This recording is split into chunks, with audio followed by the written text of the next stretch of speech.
এ আল্লাহ পাক রব্বুল আলামিনের বান্দা বান্দীদের কান লাগায় আপনি কথাগুলো শোনেন। এমন একটা চমৎকার দোয়া আছে, এই দোয়াটা যদি আপনি ফজরের নামাজের পরে একবার দুইবার তিনবার শুধু আপনি পড়তে পারেন, তাহলে আল্লাহ পাক রব্বুল আলামিন আপনার শরীরের ভিতরে কখনো কোনো স্ট্রোকের জায়গা আমার আল্লাহ করে দিবেন না। এমনকি ফজরের নামাজের পরে যদি আপনি তিনবার পড়েন, 24 ঘন্টা আমার আল্লাহ পাক রব্বুল আলামিন আপনাকে স্ট্রোকের রোগ থেকে আমার আল্লাহ কুদরতিভাবে হেফাজত করবেন। আজকে আপনি দেখেন একটা সুস্থ মানুষ ভালো, হঠাৎ করে স্ট্রোক করেছেন, আবার স্ট্রোক যদি বেশি মাত্রা বেড়ে যায় ওই মানুষ দুনিয়ার থেকে বিদায় হয়ে যায়। অনেক সময় এমন আলান চলে আসে, আমরা মাইকে শুনি, একেবারেই ভালো লোক, কোনো রোগ নাই সুখ নাই। জিজ্ঞাসা করলাম কি হয়েছে, কই স্ট্রোক করেছে। তে কোথায় আছে, হসপিটালে আছে, না বাঁচার সম্ভাবনা বেশি।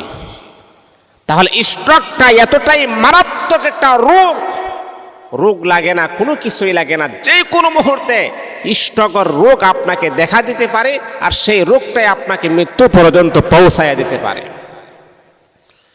এই জন্যে বাবা, আপনাকে কখনো স্ট্রোকের রোগ স্পর্শ করবে না যদি আপনি ফজরের নামাজের পরে মাত্র 3 বার যদি এই দোয়াটা যদি আপনি পড়তে পারেন, তাহলেই আরশের মালিক আমার আল্লাহ আপনাকে স্ট্রোকের রোগ থেকে কুদরতিভাবে আমার আল্লাহ হেফাজত করবেন। একেবারে ছোট্ট দোয়া, আপনার মাত্র 1 মিনিট সময় আপনার ব্যয় হবে না, 30 সেকেন্ড সময় আপনার ব্যয় হবে। 30 সেকেন্ড সময় আপনার ব্যয় হবে, স্ট্রোকের রোগ থেকে আপনি নিরাপদে থাকতে পারবেন। তাহলে কি আপনি আপনার নিজের সেফটির জন্যে, নিজের ভালোর জন্য কি আপনি 30 সেকেন্ড সময়কে আপনি আল্লাহর জন্য দিতে পারেন না? আপনি পড়বেন সুবহানাল্লাহি ওয়া বিহামদিহি ওয়ালা হাওলা ওয়ালা কুওয়াতা ইল্লা বিল্লাহ।